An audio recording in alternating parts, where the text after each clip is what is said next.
Hello বন্ধুরা, আমার চ্যানেলে আপনাদের স্বাগত। আজকে আমি চিকেন শিক কাবাব রেসিপি শেয়ার করব। কিছুটা দারুচিনি দিয়ে দিলাম, এলাচ দিয়ে দিলাম, জয়িত্রী, সাজিরা, সামরিচ দিয়ে দিলাম। দিয়ে মশলাটাকে ভেজে নেব ভালো করে।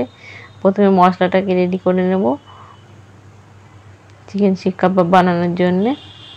ভালো করে ভেজে নেব, তাওয়াইতে ভাজবো। তাওয়াইতে ভাজলে পুড়বেও না, মশলাটা ভালো ভাজা হবে। তার জন্য তাওয়াতে ভাজা হয়ে গেছে। এবার ঠান্ডা করে নিয়ে গুঁড়ো করব। গুঁড়ো করা হয়ে গেছে। মশলাটা একটা কৌটোতে ঢেলে রাখবো। এতটা মশলা সব লাগবে না, যতটুকু প্রয়োজন হবে নেব, আর বাকিটা কৌটোতে থাকবে।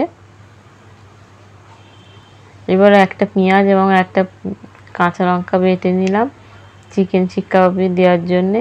পাতিলেবুর রস দিয়ে দিলাম, পেঁয়াজ কাঁচা লঙ্কা বাটাটা দিয়ে দিলাম, আদা রসুন 2 চামচ দিয়ে দিলাম, পরিমাণ মতন লবণ দিয়ে দিলাম, হলুদ 1/2 চা চামচ, ধনিয়া গুঁড়ো 1/2 চা চামচ এবং জিরে মরিচের গুঁড়ো 1 চামচ, শুকনো লঙ্কার গুঁড়ো 1/2 চামচ এবং যে মশলাটা বানিয়েছিলাম গুঁড়ো মশলা, সেই মশলাটা 1 চামচ দিয়ে দিলাম।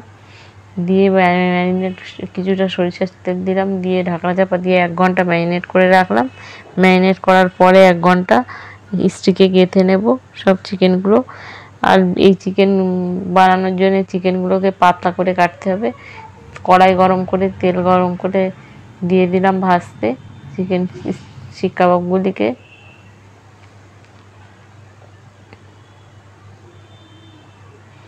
এভাবে উল্টে পাল্টে সুন্দর করে ভেজে নেব। একদম লো ফ্লেমতে ভাজবো, লো টু মিডিয়াম ফ্লেমে ভাজতে হবে, নইলে পুড়ে যাবে, অথচ সিদ্ধ হবে না ভেতরে।